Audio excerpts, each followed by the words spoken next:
Hello, and welcome to the Rain Taxi virtual event. I'm Eric Lorber, the director of Rain Taxi. If you don't yet know about us, we are a nonprofit organization that champions aesthetically adventurous literature. Our work revolves around a quarterly magazine of critical writing. I'm holding up here our spring issue, and our summer issue is just about to come out in a couple of weeks. So check out our website anytime after tonight's event and see if you would like to get either of these beauties sent to your mailbox. Another way we advocate for literature is through events like tonight's. This, like most of Rain Taxi's events, is free to attend, but if you're able to pitch in a little something, you can use that donate button at the bottom of your screen. We're privileged to receive funding from places like the National Endowment for the Arts and the Minnesota State Arts Board, but our biggest support comes from individual people like you. A lot of other ways to participate tonight. Use that chat. Feel free to ask a question if you got one. Put it in the question box, and we'll get to those at the end. And there is a buy the book button. And normally at this stage, I would hold up a copy of the book. But I have to report that we've experienced a little delay from the printer. It happens once in a blue moon. We are still going to have a pretty awesome pre-launch now, I guess. And the silver lining on this, as silver as the mothership connection, is that you're going to get your book straight from Third Man Books, and they are going to include a really cool book plate that they're designing as a little perk, since there's now a little time to make it. So you can still hit that buy the book button, order it tonight. You can also there get a copy of this broadside that Rain Taxi produced about 3 or 4 years ago when Adrian came to Minneapolis. It's a winter poem inspired by Eric Satie, so kind of the polar opposite of what's happening tonight. But I like to think of it as just showing how much range Adrian Matejka has. With that, I'm going to segue over to these amazing people on the screen. Adrian, of course, well known to our audience as a premier poet. In tonight's purview, I've been thinking about the Funkadelic title "Cosmic Slop," and thinking that, well, Adrian is a poet of earthbound slop and cosmic finesse. So again, maybe a little hint at that range that you'll experience tonight. With him are his collaborators on his new project, Kevin Neireiter and Nicholas Galanin, two amazing artists that have contributed visuals to what is happening in this double chapbook celebrating the music of Funkadelic. So I'm going to let them all explain further and bring us all into this beautiful world. Pretty thrilled to have them all here. And once again, if you have questions as the event goes on, pop them in there, and we'll bring them back in toward the end. For now, guys, take it away. Oh, that's great. Peace, everybody. Peace, Rain Taxi people. Thanks for that introduction, Eric. I'm so glad to be here with my friends and inspirations, Nicholas and Kevin. We've been working on this project for, I don't know, about a year, 2 years maybe, in different ways. I was thinking as we were in the virtual green room that Kevin and I have been working on this project and, sort of in the abstract since about 1991. And Nicholas and I started working on this in Bellagio, Italy in 2018 in different ways. And so this has been a long percolating project, and it was such a joy to work with my friends and be inspired by their work. So I thought maybe what we should do to start out with, because this is about our project, but it's ultimately about the funk and about Funkadelic. And so I thought, since both of you are musicians in addition to artists, maybe you could each talk a little bit about Funkadelic and what they've contributed to your aesthetic, and we can jump off from there. Kevin, if you want to go ahead and start, since you have the funk flag, I think you should go first. Yeah, I mean, it's pretty obvious that I love Funkadelic, and they've influenced me over the years, and it's Funkadelic and Parliament. When I was doing this project with you, I think it's 2 years in August, it'll be, I just tried to think about sort of how funk influenced me and it's been a part of my life for a long time.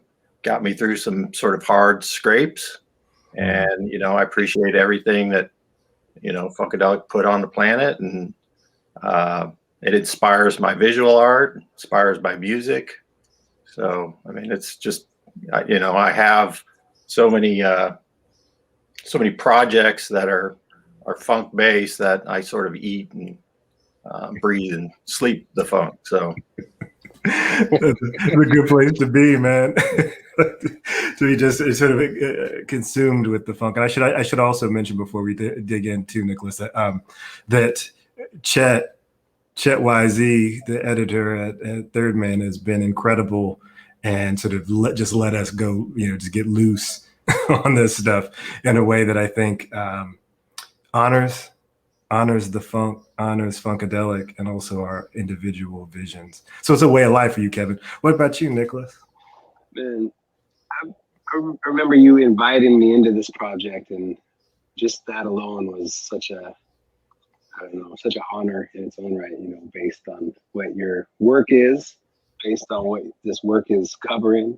And I spent a lot more time diving deeper into Eddie's work, even though, I grew up, I'm familiar with all of this. And like musically, I feel like this type of work is, such a feeling based type of process, I suppose. So for me, that is something I try to carry and connect in all my work, regardless.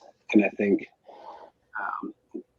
I think that having you and your words and your work, plus the history of the funk and all of this, it was in order to do honor to this project, I had to try to just keep those channels receptive and just completely open, with no real expectations or ideas of what would come from it. So yeah. Yeah, well, you did it. I'm excited everybody gets to see some of the art from both parts of this. And so maybe I should mention that, so this book, I think it's described pretty well in the materials for the reading, right? But it's 2 chapbooks back to back. And if I had a copy, you'd see there's on one side, there's Standing on the Verge, and you flip it over and there's a whole other book on the other side for Maggot Brain. And each one has been illuminated by the art that Kevin and Nicholas created. And so we'll see some of that when I read a little bit later. They're going to show the art so that everybody can get a feel for what you were doing.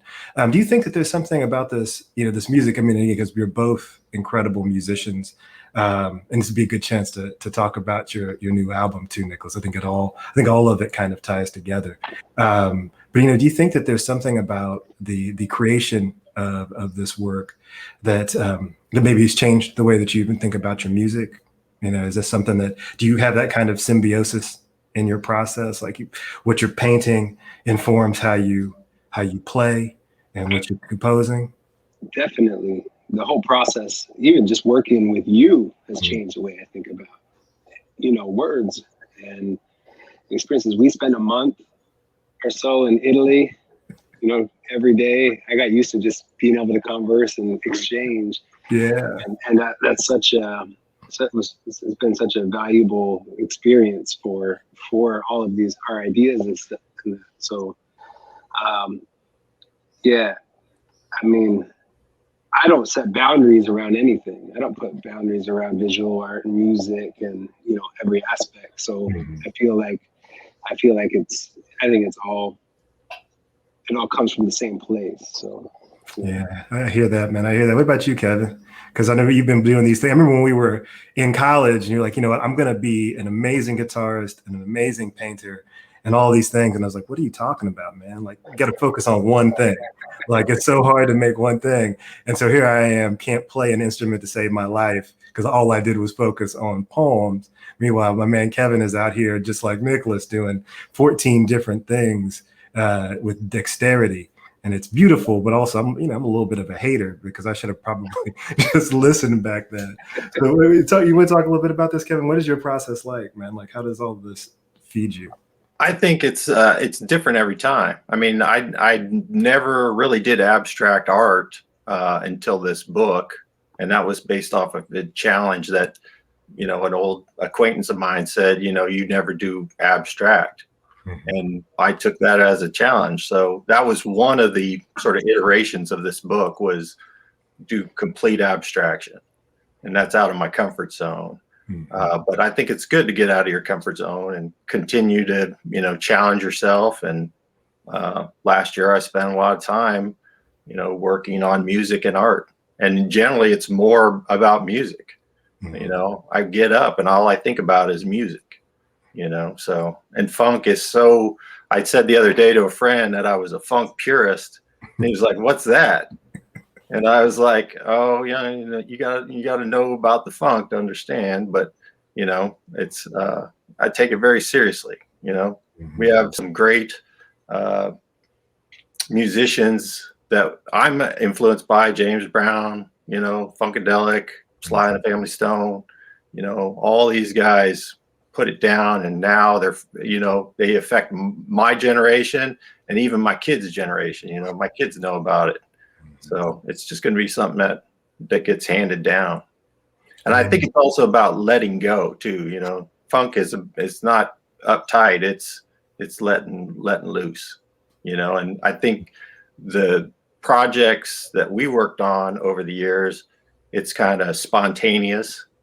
And, you know, I don't think that you wrote poems similar to how, you know, like this last year, we were, you know, continually revising, I think, until we landed on something. Yeah, that was really, I mean, you know, I think we've all collaborated with people in various ways. And I feel like I learned more in this collaboration probably than I have in any other, because it was organic, and we'd go back and the poems would change because of the art that you all were making, and the art changed sometimes because of the poems, and it seemed like it was one long jam, you know, until then it was done, because we had to send it off, right?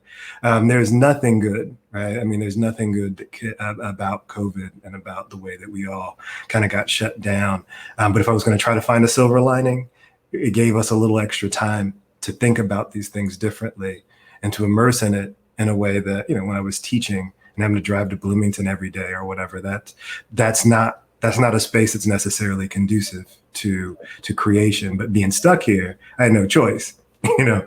So I just listened to this constantly, listen to this music over and over again, listen to Free Your Mind and Your Ass Will Follow, like listen to this stuff. So I felt like I was breathing it.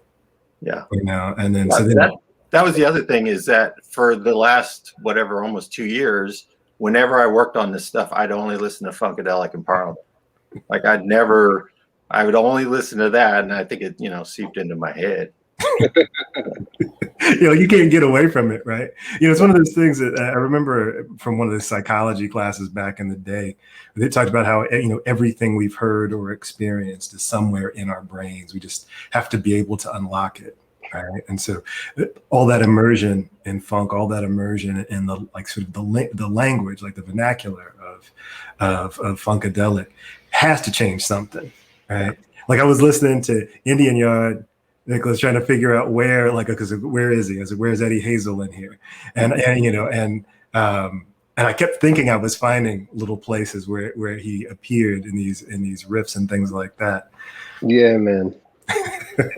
It's all in there somewhere, like you said. You can't escape it. There's no need to, though. Yeah, right. Like this is a good thing to be swaddled in. You know, it's a good thing to be swaddled in this. But, you know, I think, and I'm going to, in a second, I'm going to read some poems from Standing On the Verge. But one of the things that I was thinking about while I was going back and looking at these poems today is how immediately they are influenced by the atmosphere of Funkadelic, like that whole album. And I think it's okay for me to say this because it's mostly adults paying attention anyway. But that whole Standing On the Verge album is about sex. And so, like, listening to that and being immersed in this kind of lasciviousness, you know, which is not where I usually write from, was so much fun. But also then later on, I was like, oh, man, I'm going to read these poems. So my mom might be in the audience, you know, like, what am I supposed to say about that? Yeah, but also, you know, like, we're all grown. And so I think that there's something, too, about that. And each album, that we were addressing has a very different atmosphere, right? I mean, the kind of desolation and sadness of Maggot Brain versus this, 70s disco party of Standing on the Verge are very different. And I think the art reflects it.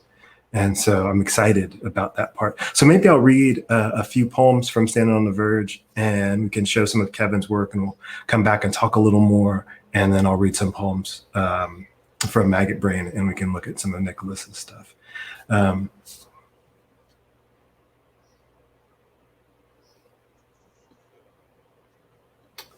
All right, I just have to switch cameras real quick. All right. So thank you again, everybody, for being here and for listening, tuning in to the conversation that we're trying to have. I'm just going to read 4 poems from Standing on the Verge. And as you'll see, I think fairly quickly, they're a different kind of thing.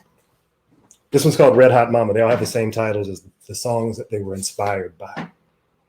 Red Hot Mama, you sure look good to me.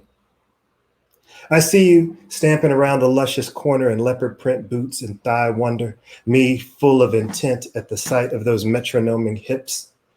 I'm trying to see those dimples and not flip. I'm trying to be in those slipshod acoustics without tripping, hooked and wanting to stay shook. Close to you as rough printed fingers get to guitar strings. Their avuncular vernaculars fretting just like us. Yeah, they're big-hearted striations just like us. Yeah, mouths full of smoke, gloriously red and upturned in the late night sing-along. All these glittering highlights. Skin is the upside of lips. So go on, mama. You got me symmetrically split. You got me crusting and leather slick, a whole silhouette of wax and citrus. And whatever comes out will be objectively lit.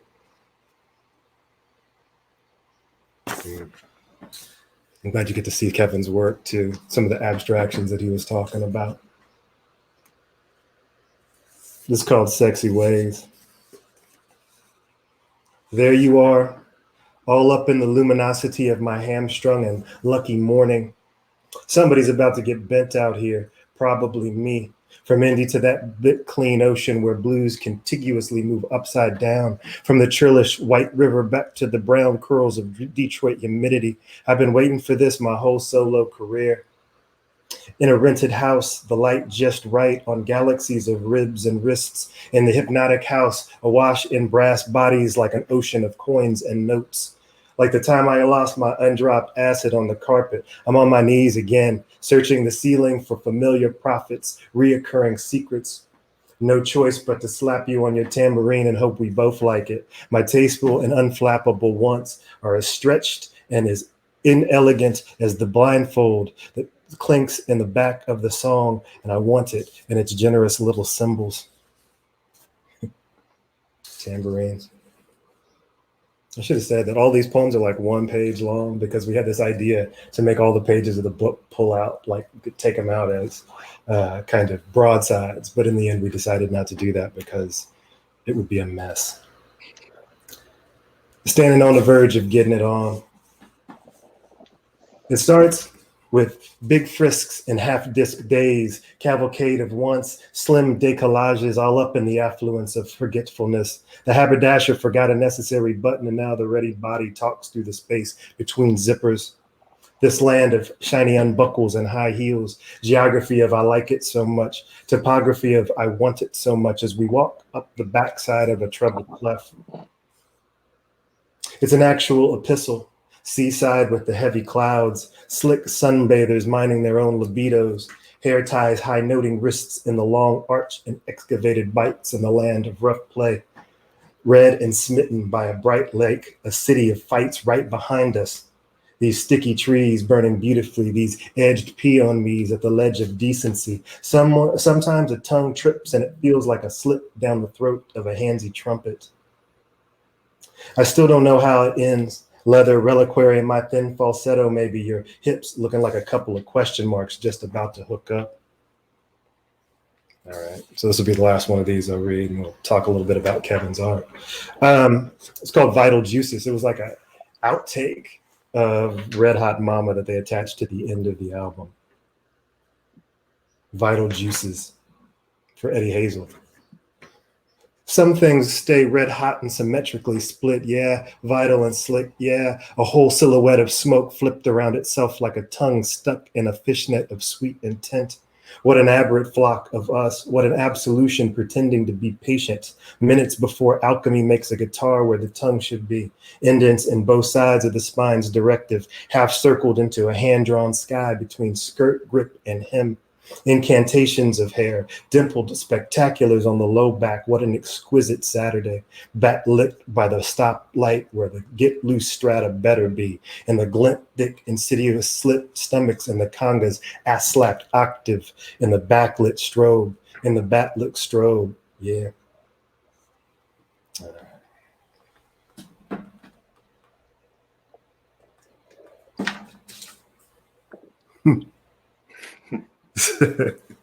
So yeah, so here's some. Kevin, you got some of your art on the screen. You want to talk a little bit about it?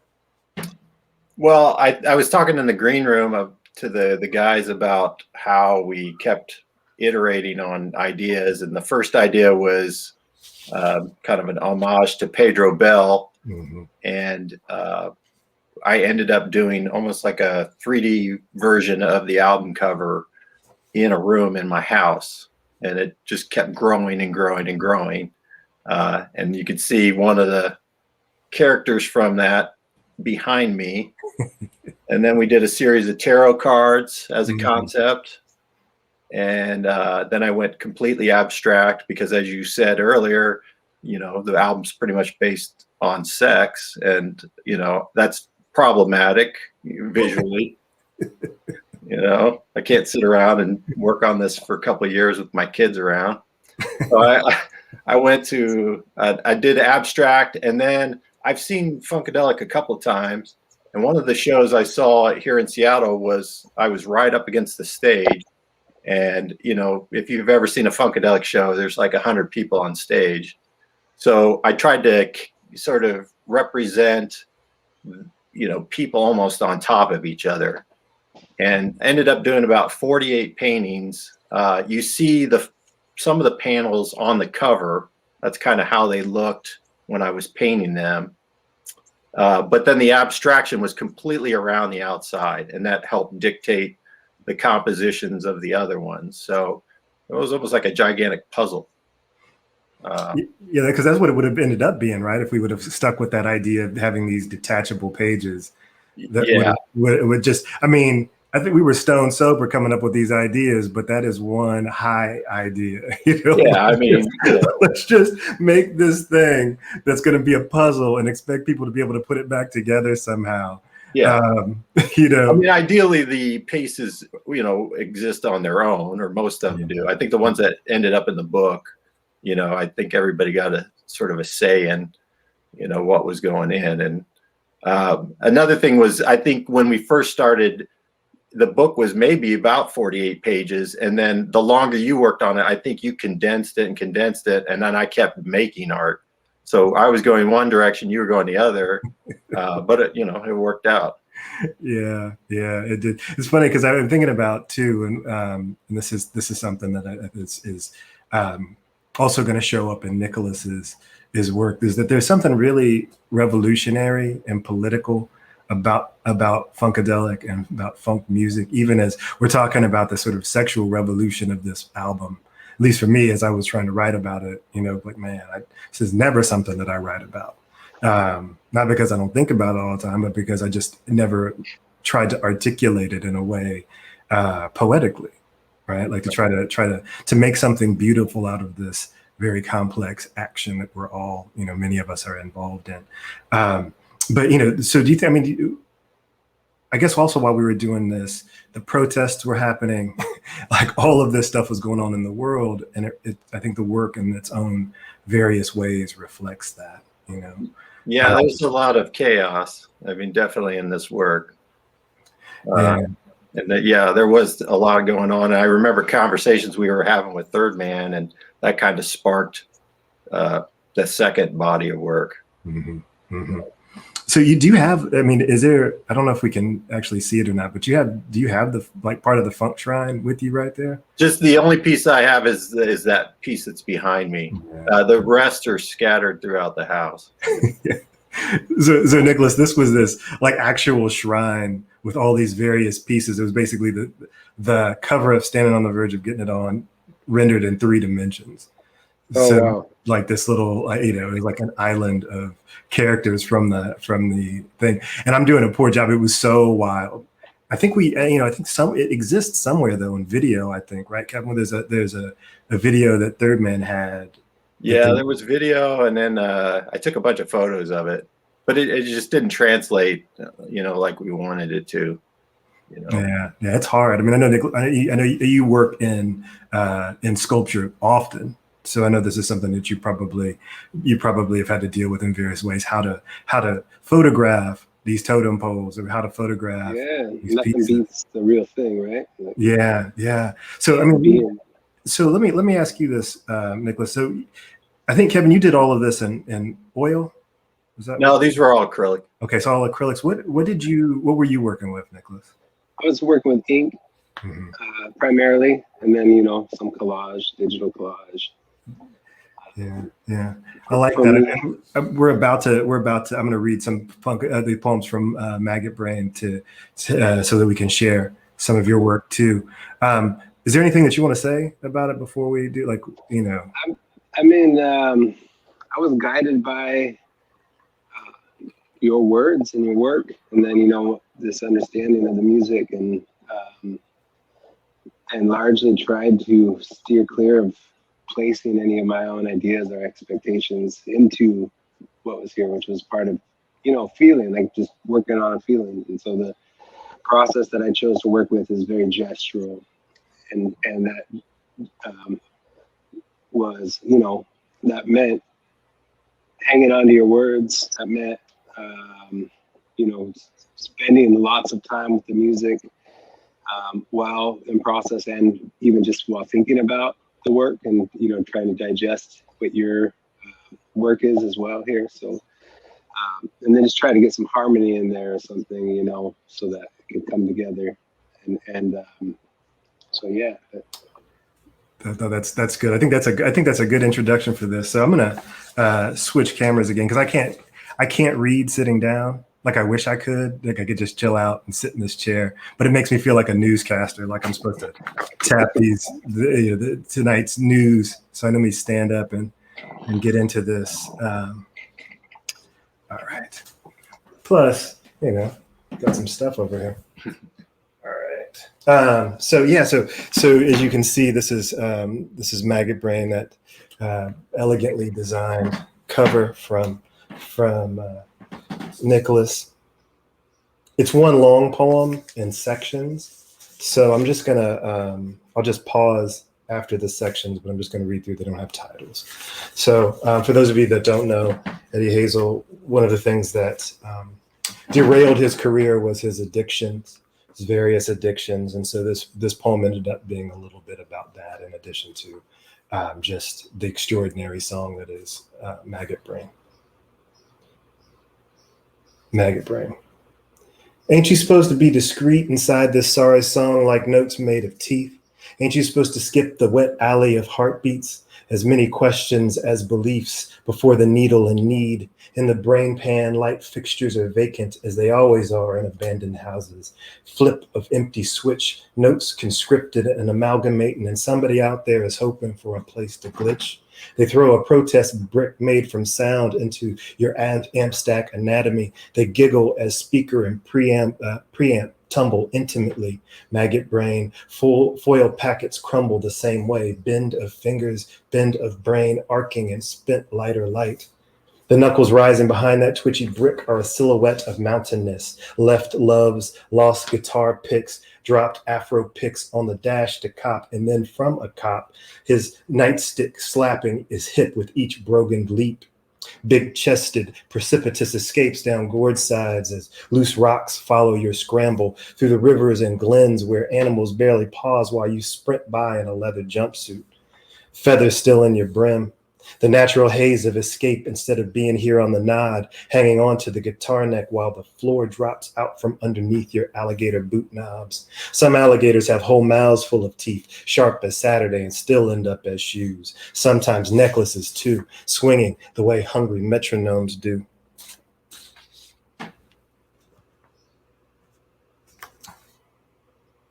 Let's talk about the metronome of loss.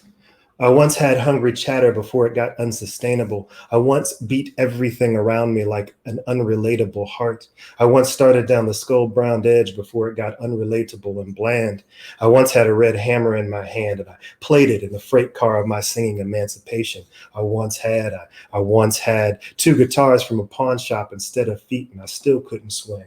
A woman so fine I quit eating meat of any kind. I once had 16 notes where some people have gears, and altruistic Jones for touch despite my half veneers. So much I didn't matter as much. I once had a heart, but I sold it for sauce. I once had some semi-gloss gators, but lost them in the static. Really, I had a double cross and a 6-string Cadillac status. I lost both beauties in alley traffic. Really, I had somebody who loved my interludes and strings together. Imagine anybody willing to love this busted up, wild-pedaled endeavor. I'm just going to read 2 more of these. As you can see Nicholas's work and how it's beautiful and haunting. Click. That's what happens down here in the whole note dream where George Clinton says, play like your mama just died. Blink, slink, it's drippy on the aortic bridge and way past time to sing anything else. She's already gone and the shadows swerve penthouse tall in the busybody tradition. Ain't you supposed to be part of the ADG coalition? Perfume on the hand towels lingers for at least a week after she leaves. Not your mama, but her. Remember, please, in the sad yowling dissatisfaction. Please remember the misremembered romances, heartbeat, sharp breaths in the clatter, another habitual choral epiphany. That's when I woke up with a litany in the middle of a cotton mouth. I woke up walking on high heels in the river's leather animus, maggot brain, maggot mane, later for woebegone ubiquity and narrow throats as we sing in a bod of made out of idioms and an early ass boat on the Detroit River is morning. All the rest becomes stomach aches by the handfuls, clammy as a come down. All right, this is the last one. He's already gone to jail and gotten back out. That was a long time ago, before the bruises in the back bus seat, split vein lightness and eye-watering staccato as the buggy winds its slow way past snow drifts and husks of cars at the edge of the local please. Go, maggot brain, go. In the route, some things stay regretful and significant, sputtering lights up top, memory of summer someplace else, pleasing in pool light. Stretched out long ways, a daiquiri melting helplessly. You are staring at the thumping sun while old catchphrases wash up at the lip and a moth bobs toward the filter. Go, maggot brain. In the drafty aftermath, there's not a word for stop when your jawbone gets used as a washboard. Scrape of knuckles, whelped skin from washing bumps, from washing mosquitoes or needles on the way down. Flip of cigarette at the thick-tongued city. There it goes. Maggot brain, somebody downtown is sick and losing a mama right now. Go, maggot brain. Go, maggot brain. All right.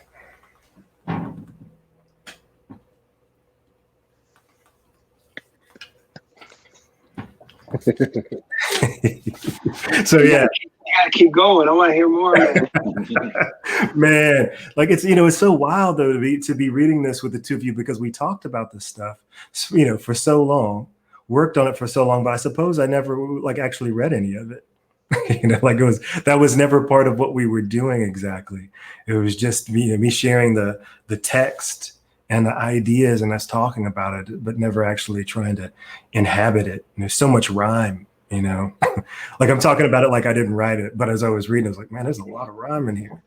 Cadence, and all of your work has this cadence I love. And especially love to hear it being read, It's Well, I appreciate you, Nicholas. And I just we've got these alligator shoes on the screen right now too. So maybe you should talk a little bit about those because those are amazing. I mean, again, this is pulling from from a lot of the language and a lot of the work and a lot of the words, but more of the feelings. I feel like that we may know really well, or we may know from our own personal experiences, or from people that are dear to us, perhaps. Mm-hmm. And for me, a lot of the work, a lot of these words, and a lot of, especially this side of the book, are experiences I could understand sometimes, or have, or maybe I know people I love that have like helped me understand those things a little more in depth. So didn't take much on my part to get there, to like open up that side of how it makes us feel, and what we process in those spaces. So some heavy stuff, man. Yeah, I mean that's right. I mean, and I think that's really beautifully rendered. I mean, I'm thinking it too about now. So Kevin got the side that was all party, and you got the I got the Sunday morning, Monday morning. Maybe woke up at 11 a.m. Yeah, that's right. Like you got the come down side of everything. Like Kevin gets to be like situated immediately in the party. But, it's funny because I mean this is something. If Chet was here, we could talk a little bit about it. When we originally conceived this project, right before when it was just going to be poems, he wanted me to write about Maggot Brain, and I was like, man, I wrote a poem already about that. I'm not really sure what else I have to say. And little bits of that poem are in this poem, like a couple of lines here and there from the original version. It's like, this is like the extended, remix of this poem. Like, so this 1-page poem that was in mixology is now, 12 pages or something. But I didn't want to do it because it was hard. And he kept pushing me about it. So I was working on Standing on the Verge, and he was like, yeah, this is really great, but you really need to go and try to write that Maggot Brain part 2. And I was like, man, I don't want to. And it wasn't really until the two of you were involved where I could start to see that, or I could see how to do it. Because then it was, I mean, just in case there's people out here aren't familiar with this. I mean, the book is ekphrastic, right? The book is inspired by art. It's art about art. Right. And so I think that ekphrasis was necessary for me to get into that heavy stuff that you're talking about, Nicholas. And, and a very significant change in my life circumstances was necessary for me to be able to access the stuff from Standing on the Verge. Like those two things they were out of my reach a few years ago, but now they make so much more sense to me. So we're supposed to make sure we leave a little time for questions if people have them.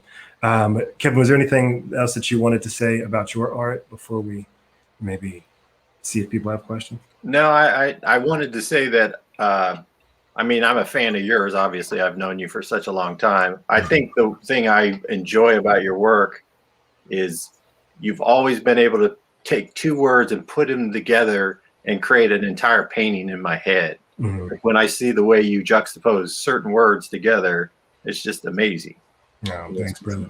It's mind-boggling. I appreciate you. And which reminds me, I should show everybody, if you can see it. This was my first book. That's one of Kevin's paintings from 2002. Long time ago. Yeah, a long time ago. I know it's got this bad reflection because of this ring light.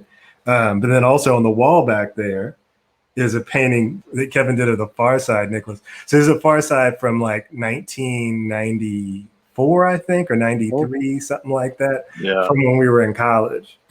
I was in middle school. See, and you're out here making, but you make art like an old man. I mean, at the best way, you got art wisdom, my friend. But yeah. So you can't really. I can't see if I can get the whole thing in. Yeah, sort of. That's most of it. And MF Doom down there at the bottom, but yeah. So that was one. So I've got, this is the kind of stuff, and I cannot wait to get some of the prints from this book from you, Nicholas, to put up in the house too, because this stuff is just, I mean, it's just so fantastic. I'm so grateful to both of you for doing this with me. I can't wait for everybody else out there to get their hands on this book. It's going to be a beast. Like when you see this stuff, it's so like the art is so fantastic.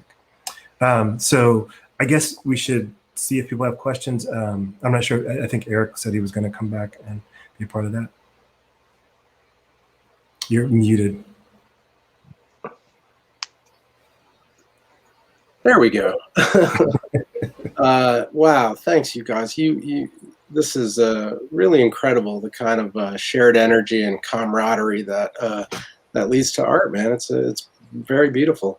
So yeah, top line question, and it came right out of people seeing those images as you read, Adrian, and people are like, "Wow, can I buy these prints?" And so I want to remind people that best way to get it all is hit that buy the book out button, and you're going to get this whole book of. They're not detachable, but it's going to be great. And as you said, Adrian, it's a double chapbook. I like to call it a flipped out flip book because you got that turnaround on each side. But a follow-up question to that is for Kevin and Nicholas. Where can people see more of your art? Because this has certainly whetted their appetites. And if you just tell us briefly where people can go to look at that, I know they'll appreciate it. You can go, Nicholas. Oh, sure.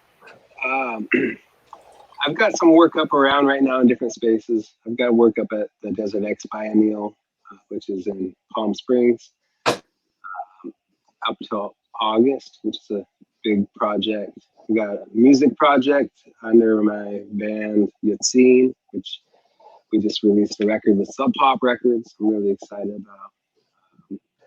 And just the internet. Just like hit the Googles and you find. It seems like there's always something going on, whether it's shows or a few other book projects in the works, and then hopefully future collaborations with Adrian and in this space. So we'll see what's going on there. You just played your first show, like the first show too, right? Yeah, played our first show in Palm Springs for this record. So that felt really good after almost a year and a half of no live performance and music. It was something else, man. So more of that. Yeah, it's time, man. I mean, I think we all can agree. I mean, that's one of the things I miss more than almost anything else is being able to go to shows.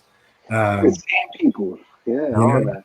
Yeah, it's just like I think we all took it for granted in a way that we perhaps should not have. Sorry, but Kevin, you want to talk a little bit about?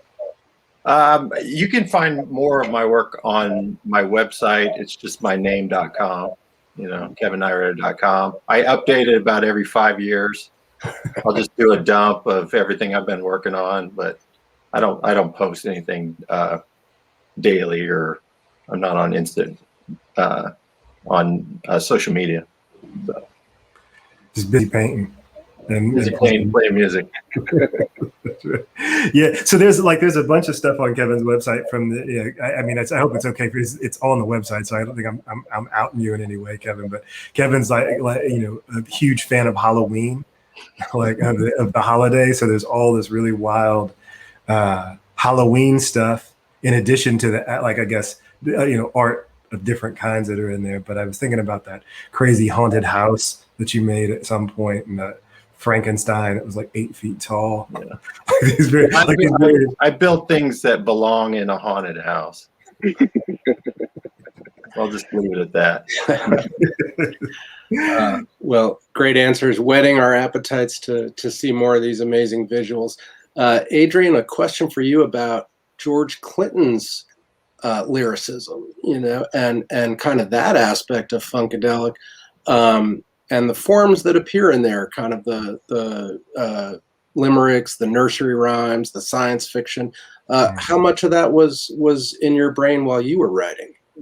Oh man, one of the great things about Funkadelic and Parliament and that whole sort of enterprise is this mythology that they created for themselves. It, like sort of spearheaded, of course, by George Clinton. But I love those albums. When I was a kid, I remember my parents having the Mothership Connection, and so there's this dude. I mean, I didn't understand what it was, but this dude in his disco gear, hanging out the door of a UFO.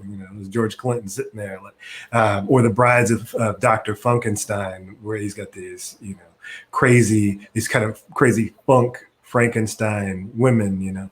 I love all of that, and the absurdity of it, like the imagination of it. And I thought the Pedro Bell's art reflected it too, because it was absurd and wild and mythological.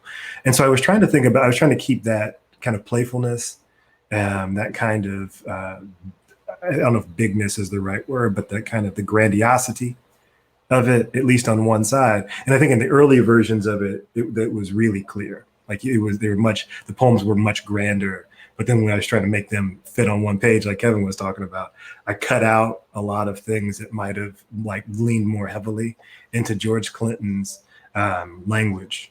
I leaned a little bit more into the, away from the mythology and more into the lyricism, or at least I tried to. I'm still not sure. One of the wild things about this project is that, I only read it on Zoom. This is only the second time I've read any of these poems. Right. So I didn't have that getting to know each other period with the poems. For people who are out here, I know Eric, you're like this too, people who write, it takes a while, right? And you got to figure out what works in the poem and what doesn't. And, and a lot of that comes from doing readings, and in particular, traveling and doing readings, so you can have an audience is responding to you in one way or another. And so I didn't have any of that. So that's why when I was saying, oh man, there's a lot of rhyme in here, I've read these poems to myself over and over again. I've heard them, but I'm hearing them in my head, not in this space. And so I think some of that mythology was helping me to frame it while I was working, not in isolation, because I had Kevin and Nicholas and also Chet to bounce these poems off of, but at least on some level I was operating, out of the ordinary space and time that I would write in. Right. And this is a question that Nicholas and Kevin might want to answer as well as you, Adrian, but it's about Afrofuturism, and if that discourse and the sort of the way that's expanded maybe a lot of people's conception of what is happening in certain art forms. Did it have an influence on the project in any way? So I'll let Nicholas and Kevin talk a little bit about this before I say anything more, but I'll say it absolutely did, because I think it's not possible to deal with, especially the brand of funk that comes from Parliament Funkadelic, and not think about some mothership connection. We're talking about a kind of extraordinary and technological funk. Right, we're talking about it their myth is grounded in this space of thinking about the future and this other possibility. So I know it was in the back of my head, but I tried as hard as I could to just stay focused on these two albums. and Maggot Brain is sort of the opposite of Afrofuturism, But I'll let Kevin and Nicholas talk about their art. Well, I want to say, go ahead, Nicholas. Go ahead. I was just going to agree with Adrian on that, and that it's there's no need for escaping. It's such it's so heavily integrated. The visual language with the sound, with every other aspect of it is all, I think, really connected. So I don't feel like it's a separate conversation. And you're highly, there's so much there to take in. Mm-hmm. It's so rich and possible. There's so many possibilities, I think. So I think for me, yes, I'm highly aware of that language and that just, not necessarily trying to replicate things from a visual artist standpoint, but just trying to embrace what I interpret as, how some of those things might come to be, which is just being free and feeling whatever it is while you're doing this stuff. Yeah. Mm-hmm. Yeah, I would say that people like Sun Ra, I don't know if that's the sort of the origin of, musicians in outer space, but that's probably one of the earliest examples. Adrian and I always talk about in Indianapolis, they have one of the motherships there. And, when you see that Houston tape of, him coming off the mothership, that's pretty powerful stuff. I know that those sets were, gigantic, but definitely an influence on the visuals of funk. Mm-hmm. Yeah. So we have an Afrofuturism museum in Indianapolis, and it's got one of the motherships in it. But I was thinking about Sun Ra too, and the way that they were all kind of in conversation. Like there's the Sun Ra album, Strange Celestial Roads, and you can tell he was listening to Funkadelic and Jimi Hendrix. And, you listen to Jimi Hendrix and you can tell that he was listening to James Brown and Funkadelic and, Miles Davis playing, which today's Miles Davis's birthday. Yep. Too. So like there's this sort of like this kind of conversation that they're having. All of these very forward thinking and forward looking Black musicians are in conversation together. Aretha Franklin is in there too. They're all having this conversation that's looking to a different kind of future that I think is more extraordinary and reflective of this kind of political moment that they were all operating in, right? Post Malcolm X, post Martin Luther King Jr., post all civil rights failed basically, and so they're out here writing about this other kind of future that one that in which maybe Black people just get on a ship and go.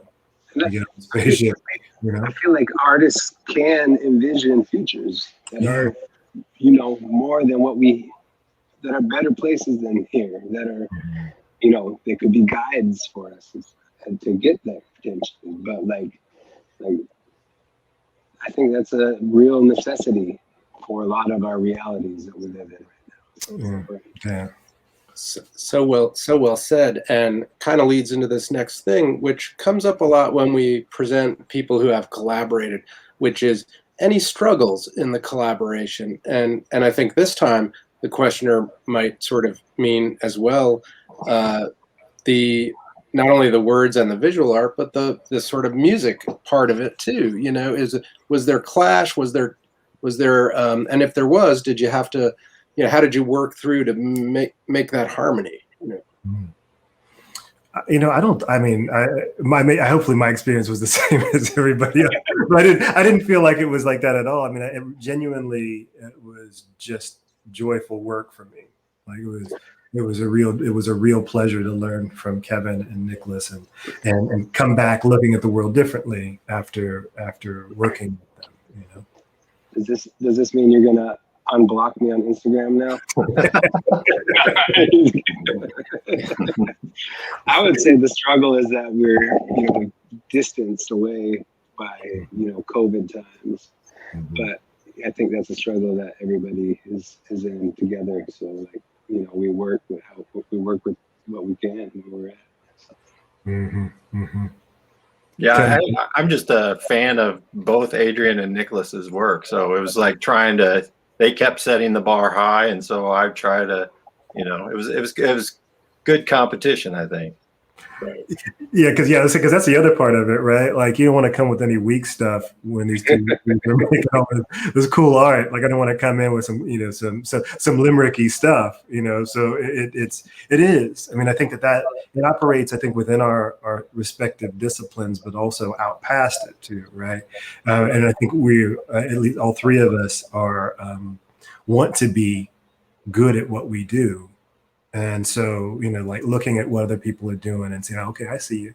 It's going to be like that today. I guess I'm going to have to work harder. I saw this. I've seen this with Kevin for a very long time. And I got to watch Nicholas making music and making art and, daily while we were in Italy. And it was just one of those things where, fuck, I got to go work. Like I can't, I want to sit here and watch, but I really have to work because this dude is, he's doing it and I need to go do it too. And so, this is also this place that looks like I don't know, Bellagio looks like it shouldn't exist. It's so beautiful. It doesn't seem like it should exist. So we're also inside of this space that seems imaginary, trying to make this stuff. And then the flip version of that is when I come to Seattle to see Kevin, and his whole house is like a museum. He said it's a haunted house, but that's not true.